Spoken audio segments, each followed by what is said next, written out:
لا إله إلا الله محمد رسول الله. لا إله إلا الله محمد رسول الله. لا إله إلا الله محمد رسول الله. إن الله وملائكته يصلون على النبي يا أيها الذين آمنوا صلوا عليه وسلموا تسليما. اللهم صل على سيدنا ونبينا ومولانا محمد وعلى آل سيدنا ونبينا ومولانا محمد. معاشر المسلمين رحمكم الله. روى البخاري والمسلم عن أبي هريرة رضي الله تعالى عنه أنه قال قال رسول الله صلى الله عليه وسلم: إذا قلت لصاحبك يوم الجمعة أنصت والإمام يخطب فقد لعت فاستمعوا وأنصتوا رحمكم الله. غفر الله لنا ولكم ولجميع المسلمين والمسلمات والمؤمنين والمؤمنات أجمعين فاستغفروه إنه هو الغفور الرحيم. ஜும்மாவுக்கு சமூகம் அளித்துக் கொண்டிருக்கும் அல்லாஹ்வின் நல்லடியார்களே, அல்லாஹு தஆலா நம் அனைவரின் பாவங்களையும் மன்னிப்பானாகவும், ஜும்மாவுடைய நாளையில் இமாம் மிம்பரிலிருந்து ஜும்மா பிரசங்கம் செய்யும் போது பக்கத்தில் இருப்பவர் யாராவது பேசக்கண்டு பேசாமல் இரு என்று சொன்னாலும் கூட ஜும்மாவின் நன்மைகள் கிடைக்காமல் போய்விடும் என முஹம்மது நபி ஸல்லல்லாஹு அலைஹி வஸல்லம் அவர்கள் கூறியதாக அபூ ஹுரைரா ரலியல்லாஹு தஆலா அன்ஹு அவர்கள் அறிவித்திருக்கிறார்கள். எனவே இமாம் அவர்கள் ஓதுகின்ற ஜும்ஆவை கேட்டு அதன்படி அமல் செய்ய அல்லாஹு தஆலா நம் அனைவருக்கும் நல்லருள் புரிவானாகவும். ஆமீன் ஆமீன் யா ரப்பல் ஆலமீன்.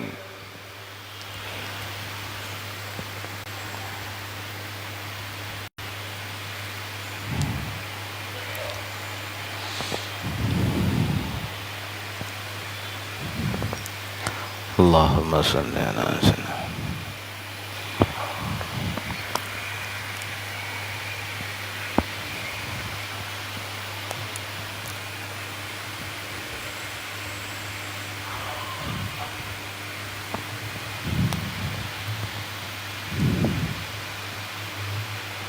السلام عليكم ورحمة الله تعالى وبركاته. وعليكم السلام ورحمة الله.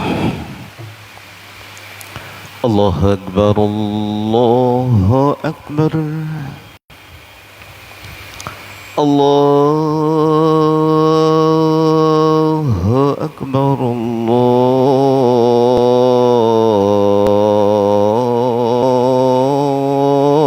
الله أكبر. أشهد أن لا إله إلا الله.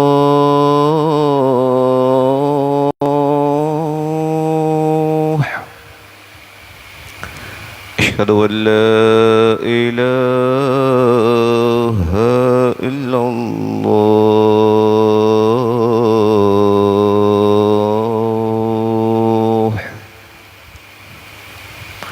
أشهد أن محمدا رسول الله.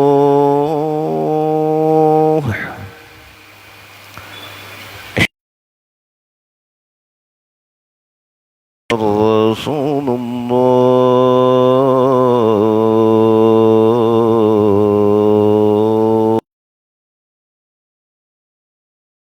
حي على الصلاة.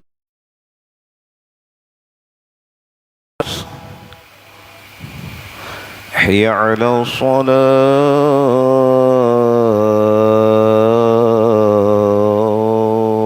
الصلاة. حي على الفلاح.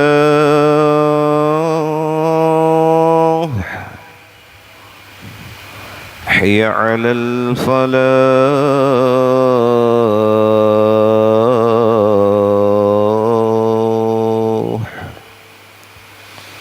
الله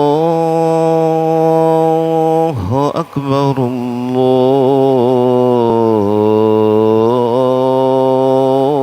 الله أكبر. لا إله إلا الله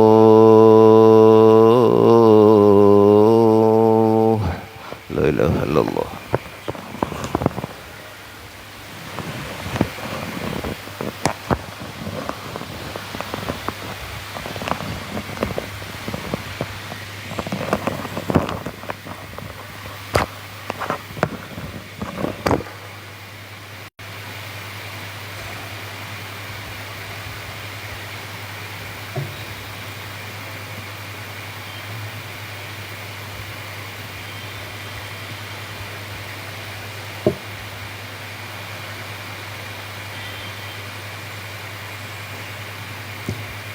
الحمد لله رب العالمين والصلاة والسلام على سيد الأنبياء والمرسلين وعلى آله وأصحابه الطاهرين أما بعد فقد قال الله سبحانه وتعالى في كلامه القديم والفرقان المجيد أعوذ بالله من الشيطان الرجيم بسم الله الرحمن الرحيم وتزودوا فإن خير الزاد التقوى وقال نبينا صلى الله عليه وسلم إن الله يحب الملحين في الدعاء صدق الله العظيم وصدق رسوله النبي الكريم ونحن على ذلك من الشاهدين والشاكرين والحمد لله رب العالمين. சர்வ புகழும் எம்மை படைத்து பரிபாலித்து எமது தேவைகளை நிறைவேற்றி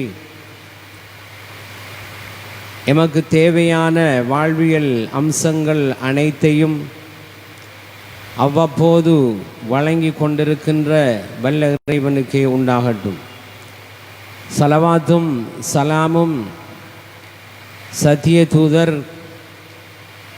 சன்மார்க்க போதகர் ஷஃபியுல் முத்னிபீன் முஹம்மது முஸ்தபா ரசூலுல்லாஹி ஸல்லல்லாஹு அலைஹி வஸல்லம் அன்னவர்கள் மீதும் அன்னாரை பின்பற்றி உயரிய நிலையை பெற்ற உத்தம சஹாபாக்கள் தாபியீன்கள் தபஅ தாபியீன்கள் இமாம்கள் முத்தகீன்கள் சாலிஹீன்கள் வலிமார்கள் நாதாக்கள் மூமின்கள் முஸ்லிம்கள் அனைவர் மீதும் என்றென்றும் உண்டாகட்டும். ஜும்மாவிற்கு வருகை தந்திருக்கும் அல்லாஹ்வின் நல்லடியார்களே, அல்லாஹு ஜல்ல ஷானுஹு தஆலா மூமின்களாகிய எங்களை இந்த உலகத்திலே எப்படி வாழ வேண்டும் என்று பணித்திருக்கின்றானோ, அந்த பணிப்பின் பேரில் என்னென்ன கட்டளைகளை தந்திருக்கின்றானோ அவற்றை நாம் முறையாக நடைமுறைப்படுத்த வேண்டும் என்றும், எவற்றிலிருந்து முழுமையாக விலகி வாழ்வதை எங்களது கடமையாக ஆக்கியிருக்கின்றானோ அவற்றிலிருந்து முழுமையாக விலகி ஒரு சாலிஹான மூமினாக இந்த உலகத்திலே வாழ வேண்டும் என்றும் முதலில் எனக்கும் அப்பால் உங்களுக்கும் வசியத் செய்து கொள்ளுகின்றேன். அல்லாஹு ஜல்ல ஷானுஹு தஆலா எங்கள் மீது பல கடமைகளை விதியாக்கி அந்த கடமைகளிலே இறுதி கடமையாக ஹஜ் வணக்கத்தை ஆகியிருக்கின்றான். அந்த வணக்கத்தை நாம் நிறைவேற்ற வேண்டும் என்கின்ற ஆசை எல்லா மூமின்களுடைய உள்ளத்திலும் இருந்து கொண்டிருக்கும். அது ஈமானின் அடையாளமாக இருக்கின்றது. அந்த எண்ணத்தை ஆசையை பூர்த்தி செய்வதற்காக தயாராகி கொண்டிருக்கின்ற ஹாஜிகளாக இருந்தாலும் சரி, என்றாவது ஒரு நாள் அந்த கடமையை நிறைவேற்ற வேண்டும் என்று ஆவலோடு எதிர்பார்த்து கொண்டிருக்கின்ற மோமின்களாக இருந்தாலும் சரி,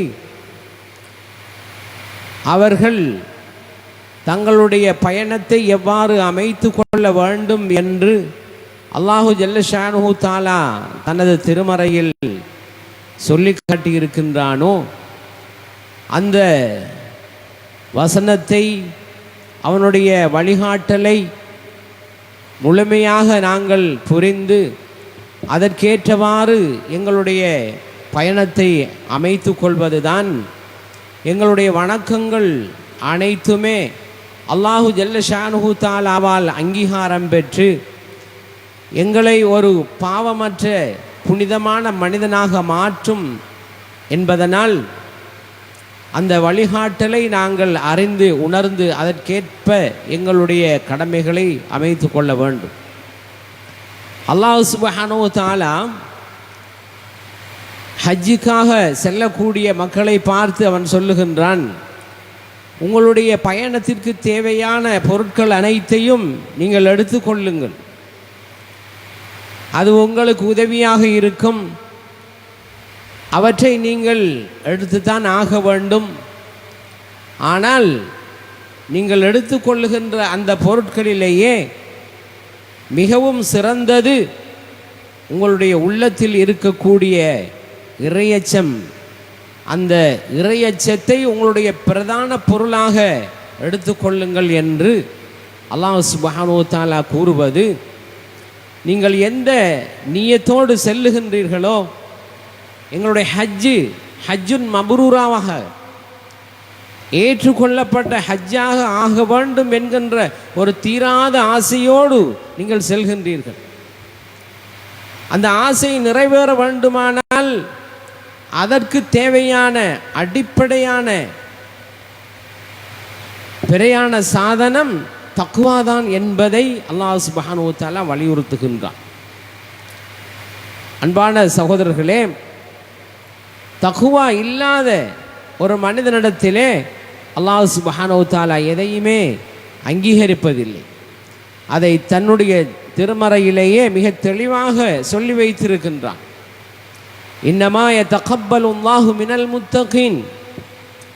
அல்லாஹ் சுப்ஹானஹு வ தஆலா முத்தகீன்களாக இறையச்சம் மிக்கவர்களாக யாரெல்லாம் இருக்கின்றார்களோ அவர்களுடைய அமல்களை தான் அங்கீகரிப்பான் என்று மிக தெளிவாகவே சொல்லி இருக்கின்றான்.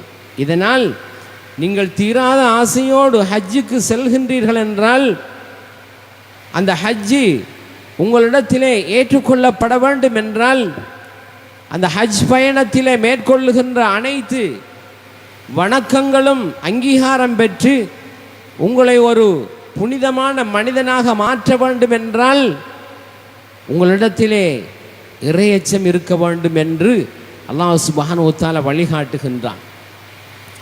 இந்த தக்வா இல்லை என்றிருந்தால் எப்படி அல்லாஹ் சுப்ஹானஹு வ தஆலா அந்த அமலை நிராகரித்து விடுவானோ அதே போன்று உங்களுடைய ஹஜ்ஜையும் நிராகரித்து விடுவான். ஆகவே நீங்கள் தக்வாவை உங்களுடைய பிரதான சாதனமாக எடுத்துக்கொள்ளுங்கள் என்று அல்லாஹ் சுப்ஹானஹு வ தஆலா அறிவுறுத்துகின்றான். தக்வா என்பது எல்லோரிடத்திலும் இலகுவாக வரக்கூடிய ஒரு காரியம் அல்ல. அது அல்லாஹ் சுப்ஹானஹு வ தஆலா அவனுடைய பேரருள். தக்வா என்பது அல்லாஹு ஜல்ல ஷானுஹு தஆலா எங்களுக்கு என்ன கடமைகளை விதித்திருக்கின்றானோ எவற்றையெல்லாம் தவிர்ந்து வாழ வேண்டும் என்று எச்சரிக்கை செய்திருக்கின்றானோ அவற்றையெல்லாம் பரிபூர்ணமாக நடைமுறைப்படுத்துவது.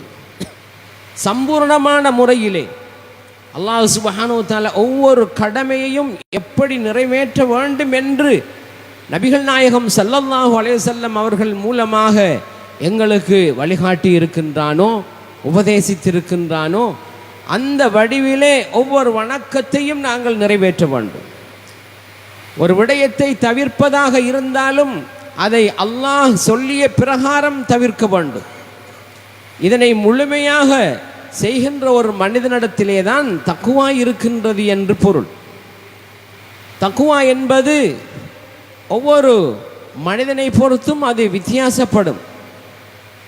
அது ஒரு முடிவுறாத படித்தரத்தை கொண்டது. நபிகள் நாயகம் ஸல்லல்லாஹு அலைஹி வஸல்லம் அவர்கள் இந்த உலகத்திலே அவர்களை விட இறையச்சம் கொண்டவர்கள் யாருமே இருக்கவில்லை, யாரும் இருக்கவும் முடியாது. அதை நபிகள் நாயகம் ஸல்லல்லாஹு அலைஹி வஸல்லம் அவர்களை சொல்லி காட்டுகின்றார்கள். அம்மா வல்லாஹி இன்னி லஅலமுக்கும் பில்லாஹ் வ அஷத்துக்கும் லஹு ஹஷ்யா. அறிந்து கொள்ளுங்கள், எல்லாரையும் உசார்படுத்தி விட்டு நபிகள் நாயகம் ஸல்லல்லாஹு அலைஹி வஸல்லம் அவர்கள் அல்லாஹ்வின் மீது சத்தியமிட்டு சொல்லுகின்றார்கள், நான் உங்களை விட அல்லாஹ்வை மிக மிக அறிந்தவனாக இருக்கின்றேன். அது மாத்திரமல்ல, உங்களை விட நான் மிக அதிகமாக அல்லாஹு தாலாவை அஞ்சுபவனாகவும் இருக்கின்றேன். இதனால் தான் நபிகள் நாயகம் ஸல்லல்லாஹு அலைஹி வஸல்லம் அவர்கள் அல்லாஹ் சுப்ஹானஹு வ தஆலாவுடைய சிந்தனையும் நினைவுமே அவர்களுக்கு உணவும் பானமுமாக அமைகின்ற அளவுக்கு அவர்களுடைய வணக்கத்தின் உச்சம் இருந்து கொண்டிருந்தது. பல மாதங்கள் தொடராக எந்த விதமான உணவும் பானமும் இல்லாமல் நோன்பு வைக்க முடிந்தது அவர்களிடத்திலே இருந்த உச்ச அச்சத்தின் காரணமாக. அல்லாஹ் சுப்ஹானஹு வ தஆலாவுடைய நினைவும் அவனுடைய சிந்தனையும் தான் அவர்களுக்கு உணவாகவும் பானமாகவும் அவர்களுடைய பேரானந்தமாகவும் இருந்ததென்றால், அதை சஹாபாக்கள் செய்ய முற்பட்ட போது 2 நாட்களிலேயே மயங்கி விழ ஆரம்பித்தார்கள். நாயகம் ஸல்லல்லாஹு அலைஹி வஸல்லம் அவர்கள் கேட்டார்கள், ஐயுக்கும் மிஸ்லி, உங்களில் என்னை போன்று யார் இருக்கின்றார்? என்னை போன்று அல்லாஹ் சுப்ஹானஹு வ தஆலாவை உங்களால் வணங்க முடியாது. என்னிடத்திலே இருக்கின்ற அந்த அச்ச உணர்வு உங்களிடத்திலே வர முடியாது என்பதை நபிகள் நாயகம் ஸல்லல்லாஹு அலைஹி வஸல்லம் அவர்கள் தங்களுடைய உச்ச வணக்கத்தின் மூலமாக சமூகத்திற்கு எடுத்து காட்டினார்கள். அப்படிப்பட்ட நபிகள் நாயகம் ஸல்லல்லாஹு அலைஹி வஸல்லம் அவர்களை பார்த்து அல்லாஹ் கூறுகின்றான், ஃபஸ்தகிம் கமா உமிர்த், நீங்கள் எவ்வாறு பணிக்கப்பட்டீர்களோ அவ்வாறு சற்றும் விலகாமல் நேர்த்தியாக கடமைகளை நிறைவேற்றுங்கள் என்று அல்லாஹ் சுப்ஹானஹு வ தஆலா நபிகள் நாயகம் ஸல்லல்லாஹு அலைஹி வஸல்லம் அவர்களுக்கே கட்டளையிடுகின்றார். அன்பான சகோதரர்களே, நபிகள் நாயகம் ஸல்லல்லாஹு அலைஹி வஸல்லம் அவர்கள் ஹூத் என்கின்ற அத்தியாயம் இருக்கின்றதே, அது என்னுடைய முடிகளை நரைக்க செய்து விட்டது என்று சொன்னார்கள்.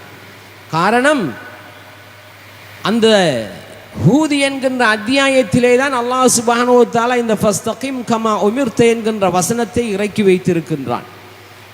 அந்த வசனத்தை சிந்தித்து சிந்தித்து அல்லாஹ் சுப்ஹானஹு வ தஆலா எனக்கு சொல்லப்பட்ட கடமைகளை சற்றும் விலகிவிடாமல் நேர்த்தியாக நிறைவேற்ற வேண்டும் என்று கட்டளையிட்டிருக்கின்றான். நான் அதை சரியாக நேர்த்தியாக என்கின்ற சிந்தனையின் காரணமாக என்னுடைய முடிகளை நரைத்து விட்டது என்று நபிகள் நாயகம் ஸல்லல்லாஹு அலைஹி வஸல்லம் அவர்கள் சஹாபாக்களிடத்திலே சொல்கின்றார்கள். அன்பான சகோதரர்களே, அப்படியானால் அல்லாஹு தஆலா அவனுடைய கட்டளைகளை சரியாக நிறைவேற்றுதல் என்பது எப்படிப்பட்ட படித்தரங்களை கொண்டதாக இருக்கும் என்பதை நாங்கள் நினைத்து பார்க்க வேண்டும். இதுதான் தக்வா. இந்த தக்வா எங்களிடத்திலே சாதாரணமாக வந்துவிட முடியாது. அதற்காக வேண்டி நாங்கள் தியாகம் செய்ய வேண்டும், பல அர்ப்பணிப்புகளை நாங்கள் மேற்கொள்ள வேண்டும். அதற்கு பிறகுதான் அல்லாஹ் சுப்ஹானஹு வ தஆலா அவனுடைய பேரருளாகிய அந்த தக்வாவை நாங்கள் பெற முடியும். ஆனால் அந்த தக்வா வருவதற்கான வாசல்களை எல்லாம் நாங்கள் அடைத்து வைத்திருக்கின்றோம். தக்வா ஒரு மனிதனுடைய உள்ளத்திலே வர வேண்டுமானால் அது வருவதற்கான வாசல் திறந்திருக்க வேண்டும். நாங்கள் தக்வா வருவதற்கான வாசல்களை எல்லாம் இறுக மூடி வைத்து கொண்டு கடமைகளை நிறைவேற்றுவோமேயானால், தக்வா இல்லாத நிலையிலே எங்களுடைய வணக்கம் நிறைவேற்றப்படுமானால் அல்லாஹ் சுப்ஹானஹு வ தஆலா அதை அங்கீகரிக்கப் போவதில்லை என்பதை எங்களுக்கு தெளிவுபடுத்தி இருக்கின்றான். எனவே அன்பான சகோதரர்களே, தக்வா எங்களிடத்திலே வர வேண்டுமானால் நாங்கள் மிக முக்கியமான 2 விடயங்களிலே கவனம் செலுத்த வேண்டும். முதலாவதாக எங்களுடைய உள்ளம் தூய்மையாக இருக்க வேண்டும். எங்களுடைய உள்ளம் பாவங்களை விட்டும் எவ்வாறு தூய்மையாக இருக்க வேண்டுமோ அதே போன்று எங்களுடைய அங்கங்கள் தூய்மையாக இருக்க வேண்டும். எங்களுடைய உணவுகள் உடைமைகள் தூய்மையாக இருக்க வேண்டும். இவைகளெல்லாம் அசுத்தமாகிவிட்டால், எங்களுடைய உள்ளம் அசுத்தமாகிவிட்டால், பாவக்கரைகளினால் கரை படிந்த உள்ளமாக இருக்குமானால், எங்களுடைய அங்கங்கள் கரை படிந்தவைகளாக இருக்குமானால், எங்களுடைய உடைமைகள் அசுத்தமானவைகளாக இருக்குமானால், தக்வாவின் வாசல் மூடப்பட்டுவிடும். அல்லாஹ் சுப்ஹானஹு வ தஆலா எங்களிடத்திலே தக்வாவை உண்டாக்க வேண்டுமானால் என்ன செய்ய வேண்டும் என்பதை நமக்கு சொல்லி தந்திருக்கின்றான். அது வருவதற்கான வாசலை எப்படி திறக்க வேண்டும் என்றெல்லாம் உபதேசித்திருக்கின்றான். நாங்கள் அவற்றையெல்லாம் மூடி வைத்துவிட்டு வணக்கத்தை நிறைவேற்றுவோமேயானால் எங்களுடைய எந்த ஒரு வணக்கமும் அல்லாஹ் சுப்ஹானஹு வ தஆலாவிடத்திலே அங்கீகாரம் பெறாது. எனவே அன்பான சகோதரர்களே, எங்களுடைய தவறுகள் தான் எங்களை அசுத்தப்படுத்துகின்றன. எங்களுடைய உள்ளத்தை அசுத்தப்படுத்துகின்றது, எங்களுடைய உடலை அசுத்தப்படுத்துகின்றது, எங்களுடைய உடைமைகளை அசுத்தப்படுத்துகின்றது. எனவே இவைகள் அனைத்தையும் நாம் தூய்மையாக ஆக்கிக் கொள்வதற்கான வழிகளை கையாள வேண்டும். அதற்கான உறுதியை எடுத்துக்கொள்ள வேண்டும். இன்றைக்கு நாங்கள் பெரிய தவறுகளை விடுங்கள், ஆனால் நாங்கள் தவறுகள் என்றே கருதாத பல விடயங்கள் எங்களுடைய உள்ளத்தை எப்படி பாதிக்கின்றன, எங்களுடைய உள்ளத்திலே அது எவ்வளவு பெரிய தாக்கத்தை உருவாக்கி கரைபடிய செய்கின்றன என்பதை நாங்கள் நினைத்து பார்க்க வேண்டும். இஸ்லாத்தை நாங்கள் பரந்து விரிந்த நிலையிலே படித்துணர்கின்ற போதுதான் எங்களை நாங்கள் எப்படியெல்லாம் அசுத்தப்படுத்தி கொள்ளுகின்றோம், எங்களை நாங்கள் அல்லாஹ்வை விட்டும் அவனுடைய அருளை விட்டும் எந்த அளவு தூரமாக்கி கொள்ளுகின்றோம் என்பதை புரிந்து கொள்ள முடியும். சாதாரணமாக நாங்கள் பேசுகின்றோம், சிரிக்கின்றோம், உறங்குகின்றோம். போது எல்லை மீறுகின்ற போது எப்படியான தாக்கத்தை உருவாக்குகின்றன என்பதை நபிகள் நாயகம் ஸல்லல்லாஹு அலைஹி வஸல்லம் அவர்கள் அழகான முறை அவர்கள் சொன்னார்கள், மன் கசுர கலாமுஹு கசுர சகத்து. யார் ஒரு மனிதனுடைய பேச்சு அதிகமாகி விடுகின்றதோ அவனுடைய தவறுகள் அதிகமாகிவிடும். வமன் கசுர சகத்து கசுர துனூபு. யாருடைய தவறுகள் அதிகமாகி விடுகின்றதோ அவனுடைய பாவங்கள் அதிகமாகிவிடும். வமன் கசுர துனூபுஹு. யாருடைய பாவங்கள் அதிகமாக விடுகின்றதோ பன்னாரு அவுலாபி. அவருக்கு மிக தகுதியானது நரகம்தான். எப்படிப்பட்ட எச்சரிக்கை! நாங்கள் சிந்தித்து பார்க்க வேண்டும். நாங்கள் அதிகமாக பேசுகின்றோமா, பயனுள்ளவற்றைத்தான் நாங்கள் பேசுகின்றோமா என்று நாங்கள் நினைத்து பார்க்க வேண்டும். நாங்கள் பேசுகின்ற பேச்சு எங்களை நரகத்திற்கு தகுதியானவர்களாக ஆக்குகின்றதென்றால் அது எவ்வளவு பெரிய தாக்கத்தை எங்களுடைய உள்ளத்திலே ஏற்படுத்தும் என்பதை நாங்கள் நினைத்து பார்க்க வேண்டும். அன்பான சகோதரர்களே, நபிகள் நாயகம் ஸல்லல்லாஹு அலைஹி வஸல்லம் அவர்கள் சொன்னார்கள், குல்லு கலாம் இப்னி ஆதம் அலைஹி லாலஹு. மனிதன் பேசுகின்ற பேச்சுக்கள் அனைத்துமே அவனுக்கு எதிரானவைதான், அவனுக்கு பாதகமாகத்தான் அதை அமையப் போகின்றது. ஒருபோதும் அவனுக்கு சாதகமாக அமையாது. இல்லா திக்ரல்லாஹ் வமா வாலா.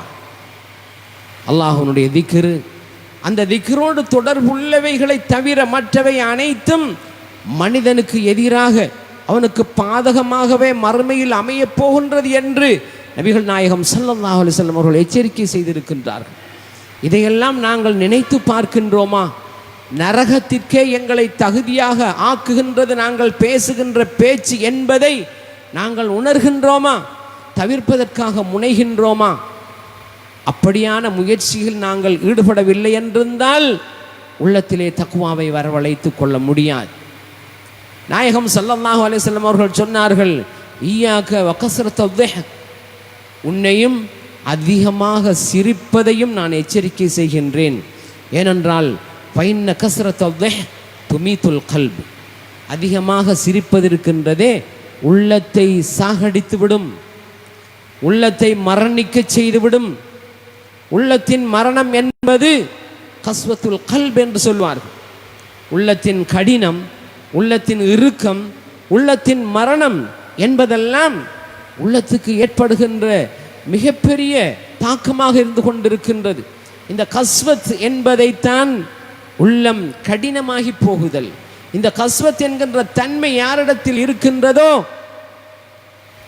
அவரை பற்றி அல்லாஹ் சுப்ஹானஹு வ தஆலா மிக கடுமையாக எச்சரிக்கை செய்கின்றான். அவர்களிடத்திலே நன்மை உருவாகாது, நன்மைகளிலே அவர்களுக்கு ஆர்வம் ஏற்படாது. அவர்கள் வணக்கத்தை நிறைவேற்றினாலும் அவசரமாக செய்து முடித்துவிட்டு எப்படியாவது வெளியேறிவிட வேண்டும் என்கின்ற உணர்வோடு தான் அதை நிறைவேற்றுவார்கள். வணக்கத்திலே ஒரு இன்பம் இருக்காது, ஒரு ஆர்வம் இருக்காது. கடமைகளை கடமைகளாக சரியாக நிறைவேற்ற வேண்டும் என்கின்ற உறுதிப்பாடு இருக்காது. இவற்றையெல்லாம் அந்த கஸ்வத் என்கின்ற உள்ளத்தின் மரணம் இருக்கின்றதை அது தடுத்து நிறுத்திவிடும். நாங்கள் இன்றைக்கு பள்ளிவாசலுக்கு வருகின்றோம், ஐவேளை தொழுகின்றோம், சலாம் கொடுத்து விட்டால் கணிசமானவர்கள் பள்ளிவாசலை விட்டு பறந்து விடுகின்றோம். இதுவெல்லாம் எங்களுக்கு அல்லாஹ் சுப்ஹானஹு வ தஆலா தந்திருக்கின்ற தண்டனை. இது ஒரு பெரும் தண்டனை. வணக்கத்திலே ஆர்வமில்லை, வணக்கத்தை செய்வதாக இருந்தாலும் ஒரு சம்பிரதாய அடிப்படையிலே, ஒரு சடங்கு என்கின்ற அடிப்படையிலே நிறைவேற்றிவிட்டு நாங்கள் அவசரமாக வெளியேறி சென்று விடுகின்றோம் அல்லவா? இதுதான் உள்ளத்தின் மரணம். உள்ளம் மரணித்திருக்கின்றது என்பதற்கான அடையாளம். சுஜூதிலே நாங்கள் இருந்தால் சுஜூதிலே இருந்து தலையை எழுப்புவதற்கு எங்களுக்கு மனம் வரக்கூடாது. அதில் நாங்கள் இன்பம் காண வேண்டும். அப்படி இருந்தால் அந்த மனிதனுடைய உள்ளத்திலே அல்லாஹை பற்றி அச்சம் இருக்கின்றது. அல்லாஹ் சுப்ஹானஹு வ தஆலா அவனுக்கு பேர் அருள் புரிந்திருக்கின்றான், வணக்கத்திலே ஆசையை ஆர்வத்தை ஏற்படுத்தி இருக்கின்றான் என்று பொருள். அன்பான சகோதரர்களே, நபிகள் நாயகம் ஸல்லல்லாஹு அலைஹி வஸல்லம் அவர்கள் சொன்னார்கள், இய்யாக வ கஸ்ரத்தன் நௌம், உன்னையும் அதிகமாக தூங்குவதையும் எச்சரிக்கை செய்கின்றேன். ஃபைன்ன கஸ்ரத்தன் நௌம் ததஉ ஸாஹிபஹு ஃபகீரன் யௌமல் கியாமா. அதிகமாக தூங்குகின்ற மனிதனை அது என்ன செய்யும் தெரியுமா? மறுமையிலே அவனை ஒரு பரம ஏழையாக நிறுத்திவிடும். இந்த உலகத்திலே பரம ஏழை என்றால் எந்த விதமான வசதி வாய்ப்பும் இல்லாத ஒரு ஃபகீரைத்தான், ஒரு எளிய மனிதனைத்தான் நாங்கள் ஃபகீர் என்று சொல்லுகின்றோம். அதே போன்று மறுமையிலே அவனுக்கு இருக்க வேண்டிய செல்வம் அனைத்தையும், நன்மைகள் அனைத்தையும் இழந்த ஒரு மனிதனாக காணப்படுவான் என்று நபிகள் நாயகம் ஸல்லல்லாஹு அலைஹி வஸல்லம் அவர்கள் எச்சரிக்கை செய்திருக்கின்றார்கள். என்றால் அதிகமான தூக்கம் இப்படியான தாக்கத்தை ஏற்படுத்தி எம்மை ஒரு பங்குரோத்துள்ள மனிதனாக மாற்றிவிடும் என்பதை என்றைக்காவது நாங்கள் சிந்தித்து பார்த்திருக்கின்றோமா? அன்பான சகோதரர்களே, இதுவெல்லாம் தக்வா வருகின்ற வாசலை அடைப்பதற்கான நடைமுறைகள். அதிகமாக பேசுவது, அதிகமாக சிரிப்பது, அதிகமாக தூங்குவது, இதையெல்லாம் நாங்கள் தவறு என்றே நினைப்பதில்லை. இப்படிப்பட்ட விடயங்களே எங்களுடைய உள்ளத்தில் மிகப்பெரிய தாக்கத்தை ஏற்படுத்துகின்றதென்றால், தக்வாவின் வாசலை அடைத்து விடுகின்றதென்றால், நாங்கள் செய்கின்ற பாவங்கள், பேசுகின்ற பொய்கள், செய்கின்ற துரோகங்கள், செய்கின்ற அநியாயங்கள், அக்கிரமங்கள் எங்களுடைய உள்ளத்திலே எவ்வளவு பெரிய கடினத்தை ஏற்படுத்தும், அது தக்வாவுக்கு எவ்வளவு பெரிய தடையாக இருக்கும் என்பதையெல்லாம் நினைத்து பார்க்க வேண்டும். அன்பான சகோதரர்களை, இந்த நிலையிலே நாங்கள் ஹஜ்ஜை மாத்திரமல்ல, எந்த வணக்கத்தை நிறைவேற்றினாலும் அல்லாஹ் சுப்ஹானஹு வ தஆலா அதை அங்கீகரிக்கப் போவதில்லை. அன்பான சகோதரர்களே, நபிகள் நாயகம் ஸல்லல்லாஹு அலைஹி வஸல்லம் அவர்கள் நாங்கள் எந்த அளவுக்கு வணக்கம் அங்கீகரிக்கப்பட வேண்டுமென்றால் எவ்வளவு தூய்மையாக இருக்க வேண்டும் என்பதை சொல்லி காட்டுகின்ற போது அவர்கள் சொன்னார்கள், ஒரு மனிதர், அந்த மனிதரை பற்றி நாயகம் ஸல்லல்லாஹு அலைஹி வஸல்லம் அவர்கள் சொல்லுவதற்கு முன்னால் அவர்கள் சொன்னார்கள், இன்னல்லாஹ தய்யிபுன் லா யக்பலு இல்லா தய்யிபா. அல்லாஹ் சுப்ஹானஹு வ தஆலா பரிசுத்தமானவன், அவன் பரிசுத்தமான அமல்களை மட்டும்தான் ஏற்றுக்கொள்வான் என்று முதலிலே சொல்லிவிட்டு ஒரு மனிதரை பற்றி சொல்கின்றார். சஹாபாக்களிடத்திலே ஒரு மனிதரை பற்றி நினைவு கூறுகின்றார்கள். அந்த மனிதர் நீண்ட பயணத்தில் வந்து கொண்டிருக்கின்றார். அந்த பயணத்தின் காரணமாக அவர் ஒரு சீரற்ற நிலையிலே இருந்து கொண்டிருக்கின்றார். அவருடைய ஆடைகள் எல்லாம் புழுதி படிந்து போயிருக்கின்றது. அவர் தலைவிரி கோலமாக காணப்படுகின்றார். அந்த எளிமையான கோலத்திலே இருந்து கொண்டு தன்னுடைய கரங்களை வானின் பக்கம் உயர்த்துகின்றார். என்னுடைய இரட்சகனே, என்னுடைய இரட்சகனே என்று தன்னுடைய தேவைகளை முறையிடுகின்றார். ஆனால் அவருடைய உணவு ஹராம், வமத்அமுஹு ஹராம், வமல்பசுஹு ஹராம், வமஷ்ரபுஹு ஹராம், வகுதிய பில் ஹராம். அவருடைய உணவு, உடை, அவருடைய பானம் எல்லாமே ஹராம். அவருடைய உடலே ஹராத்தில் தான் வளர்த்தெடுக்கப்பட்டிருக்கின்றது. இப்படியான நிலையிலே அவருக்கு அல்லாஹ் சுப்ஹானஹு வ தஆலா எப்படி பதிலளிக்க போகின்றார்? அவருடைய கோரிக்கை எவ்வாறு நிறைவேற்றப்படும் என்று அல்லாஹ் சுப்ஹானஹு வ தஆலா நபிகள் நாயகம் ஸல்லல்லாஹு அலைஹி வஸல்லம் அவர்கள் ஒரு மனிதனிடத்திலே அவனுடைய பிரார்த்தனை ஏற்றுக்கொள்ளப்படுவதற்கான சூழல்கள் அனைத்தும் இருந்த போதிலும் அவன் சுத்தமாக தூய்மையாக இல்லை என்றிருந்தால் அதை நிராகரித்து விடுவான் என்பதை நபிகள் நாயகம் ஸல்லல்லாஹு அலைஹி வஸல்லம் அவர்கள் இங்கே ஆணித்தரமாக சொல்லி வைக்கின்றார்.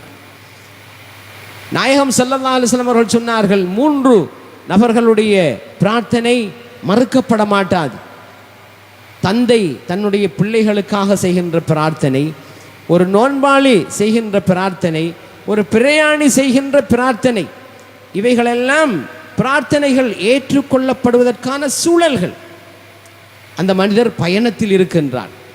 அல்லாஹ் சுப்ஹானஹு வ தஆலாவிடத்திலே தன்னை பணித்துக் கொள்வது, சுஜூதிலே இருக்கின்ற போது அதிகமாக பிரார்த்தனை செய்யுங்கள் என்று நாயகம் ஸல்லல்லாஹு அலைஹி வஸல்லம் அவர்கள் சொன்னார்கள்.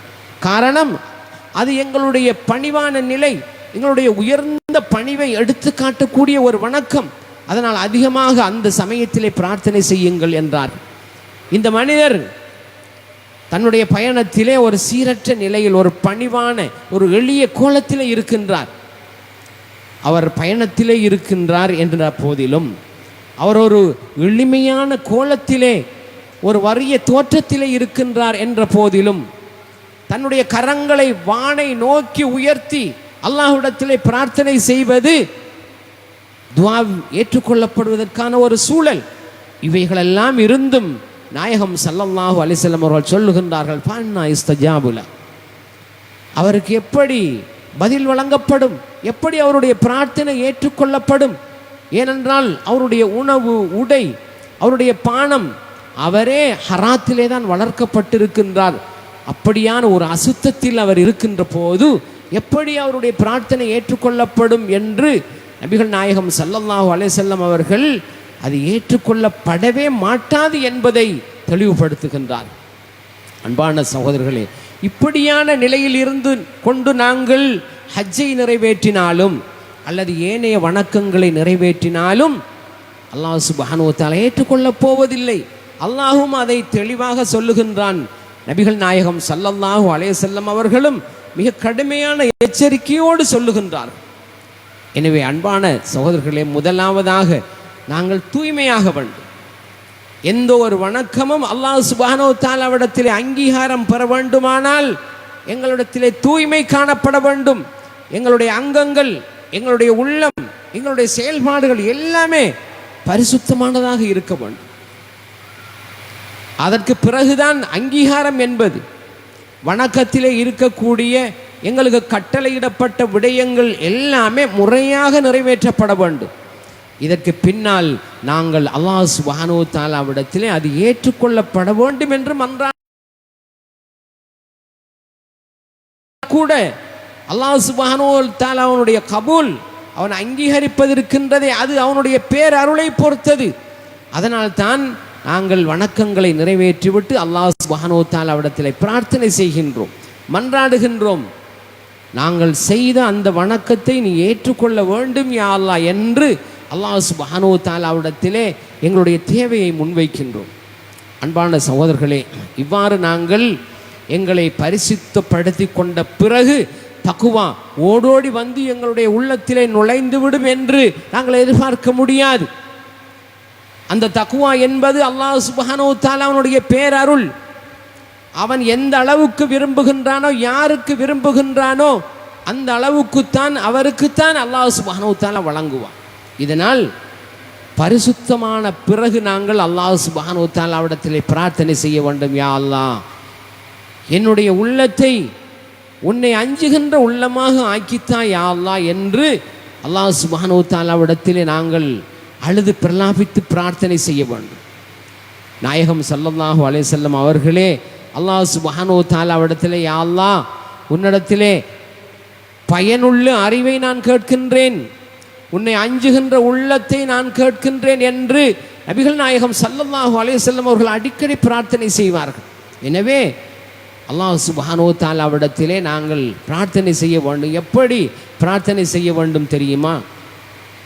ஒரு தேவை எங்களுக்கு நிறைவேற வேண்டுமானால், எங்களுடைய உள்ளத்திலே அல்லாஹ் சுப்ஹானஹு வ தஆலாவை பற்றிய அச்சம் நிறைவாக காணப்பட வேண்டுமானால், வணக்கத்திலே எங்களுக்கு ஆசை ஏற்பட வேண்டுமானால், நாங்கள் செய்கின்ற வணக்கத்திலே இன்பம் ஏற்பட வேண்டுமானால் அல்லாஹ் சுப்ஹானஹு வ தஆலாவிடத்தில்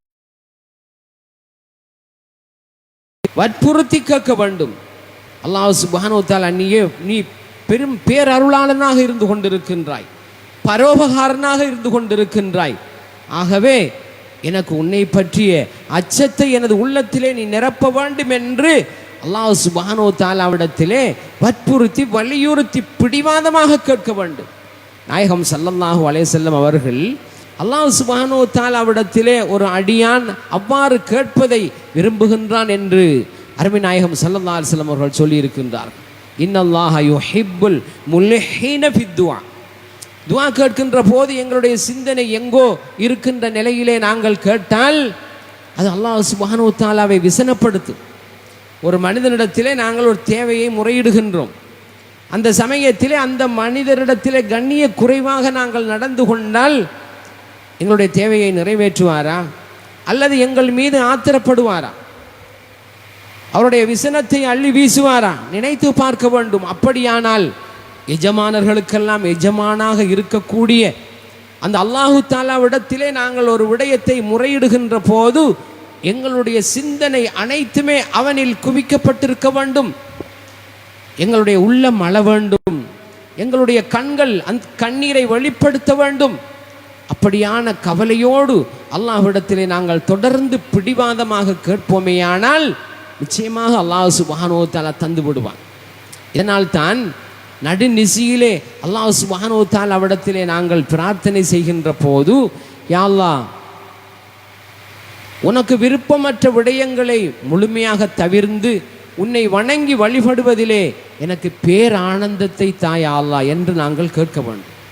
அன்பான சகோதரர்களே, அல்லாஹ் சுப்ஹானஹு வ தஆலா அவனிடத்திலே கேட்பதை விரும்புகின்றான் என்றால், அவனிடத்திலே பிடிவாதமாக கேட்பதை விரும்புகின்றான் என்றால் அவன் எப்படிப்பட்ட பேரருளாளனாக இருப்பான்.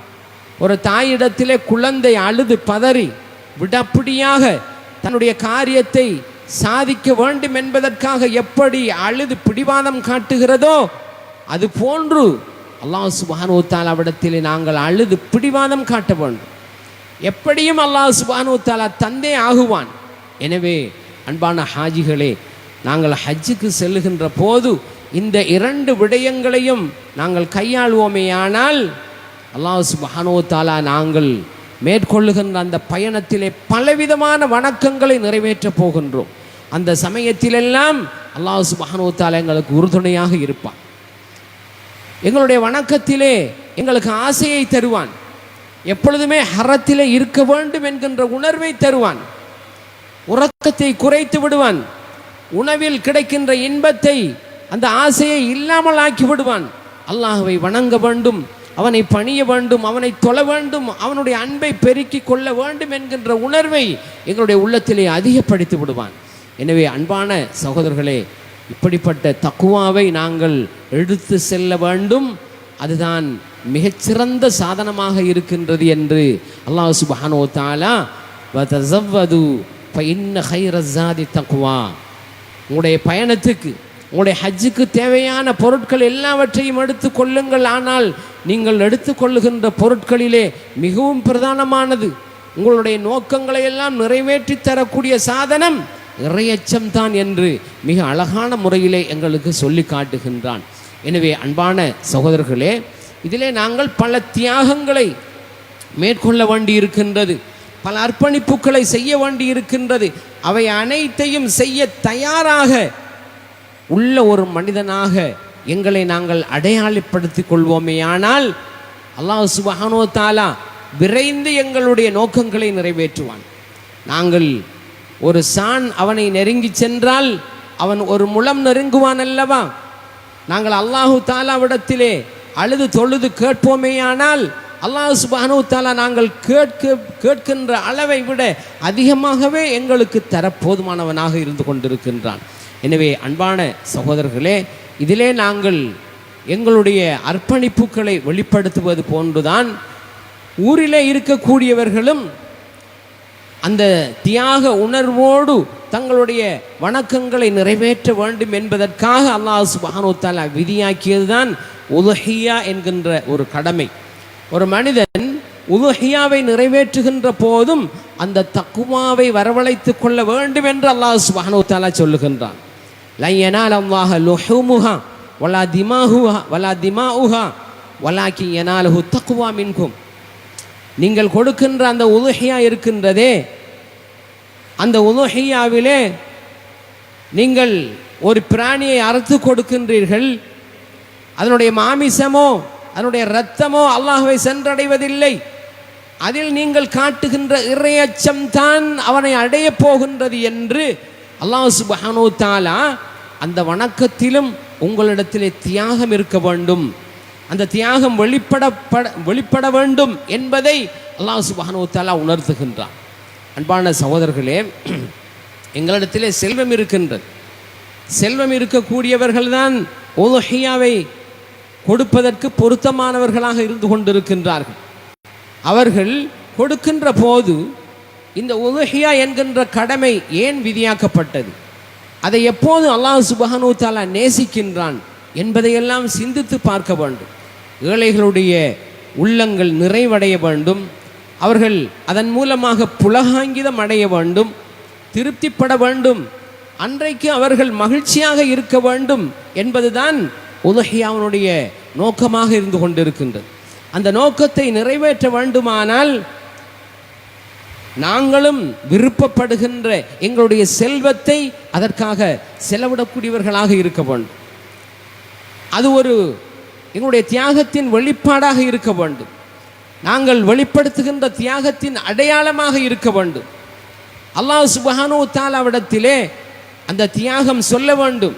யா அல்லாஹ், நீ எனக்கு செல்வத்தை தந்தாய், எனக்கு தந்திருக்கக்கூடிய செல்வம், நான் விரும்புகின்ற விடயங்கள், என்னுடைய ஆசைகள் அனைத்தையும் உனக்காக வேண்டி அர்ப்பணிப்பதற்கு தயாராக இருக்கின்ற ஒரு அடையாளம், அந்த அடையாளத்தை நான் நிறைவேற்றுகின்றேன் என்று மக்களுடைய உள்ளங்கள் கனிவடைகின்ற வகையிலே அந்த உதுஹியாவை நிறைவேற்ற வேண்டும். அதனால்தான் அல்லாஹ் சுப்ஹானஹு வ தஆலா இந்த உதுஹியாவுடைய சமயத்திலே ஒரு மூமினுடைய உணர்வு எப்படி இருக்க வேண்டும் என்பதை எங்களுக்கு காட்டி தருகின்ற வகையிலே தான் நபி இப்ராஹிம் அலைஹிஸ்ஸலாத்து வஸ்ஸலாம் அவர்களுடைய தியாகம் இங்கு நினைவு கூறப்படுகின்றது. நபி இப்ராஹிம் அலைஹிஸ்ஸலாத்து வஸ்ஸலாம் அவர்கள் எப்படி அந்த தியாகத்தை மேற்கொண்டார்கள்?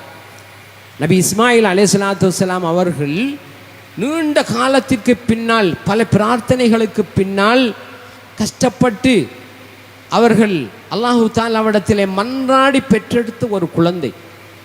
அந்த குழந்தையினுடைய அழகும் வனப்பும், அந்த குழந்தையினுடைய அழகிய குணமும், அல்லாஹுக்கும் பெற்றோர்களுக்கும் கட்டுப்படுகின்ற விதம், அவருடைய அழகிய குணம், அவருடைய எழிலான தோற்றம், ஒரே ஒரு குழந்தை.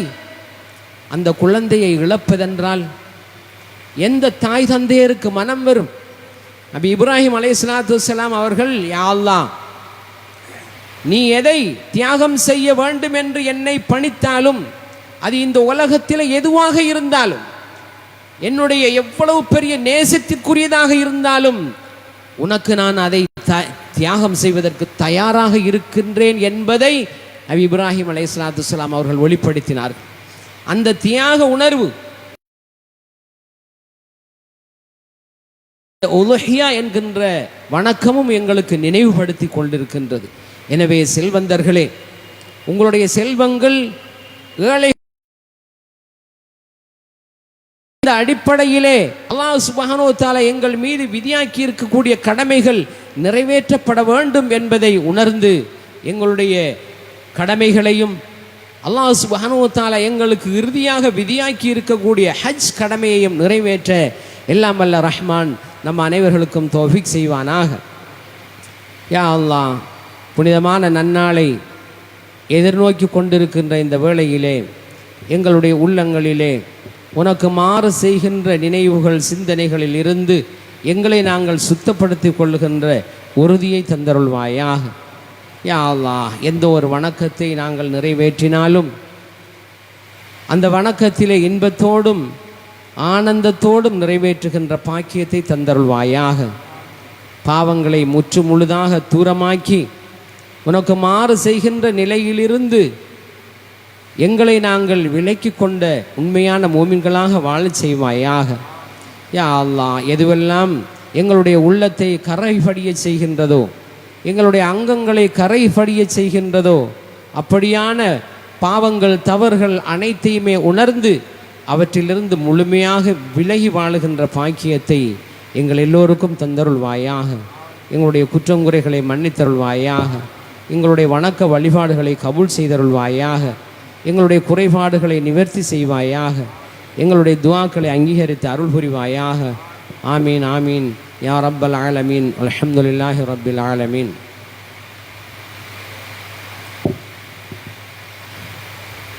அல்ஹம்துலில்லாஹ் அல்ஹம்துலில்லாஹி அல்லதி خلقல் இன்சான ஃபீ அஹ்ஸனி தக்வீம் وبعث النبيين مبشرين ومنذرين وأنزل معهم الكتاب بالحق المبين ليرشد الناس إلى سبيل الهدى المتين ويخرجهم من الظلمات إلى النور الحسين وأشهد أن لا إله إلا الله وحده لا شريك له وأشهد أن محمدا عبده ورسوله الذي بعثه بالأميين رسولا منهم يتلو عليهم آياته ويزكيهم ويعلمهم الكتاب والحكمة وإن كانوا من قبل لفي ضلال مبين. اللهم صل وسلم على رسولك سيدنا محمد وعلى آله وأصحابه الداعين إلى ربهم بالحكمة والموعظة الحسنة فرضي الله عنهم أجمعين. أما بعد، فيا أيها الناس، أوصيكم ونفسي أولا بتقوى الله. أيها المسلمون، إن الإنسان لا يكون إنسانا كاملا حتى يتخلق بأخلاق المؤمنين. واعتصموا بحبل الله ولا تفرقوا في دين الله واذكروا نعمة الله ولا تعاونوا بمعصية الله. عباد الله، عليكم بأخلاق المؤمنين في كل أوقات وأحيان، فمن تمسكها فقد فاز فوزا عظيما ومن تركها فقد خسر خسرانا مبينا. إن أحسن الكلام وأوضح البيان كلام ربنا السلام. فإذا قرأت القرآن فاستعذ بالله من الشيطان الرجيم. أعوذ بالله من الشيطان الرجيم. بسم الله الرحمن الرحيم. إنا أعطيناك الكوثر فصل لربك وانحر إن شانئك هو الأبتر. بارك الله لنا ولكم بالقرآن العظيم ونفعنا وإياكم بالآيات والذكر الحكيم.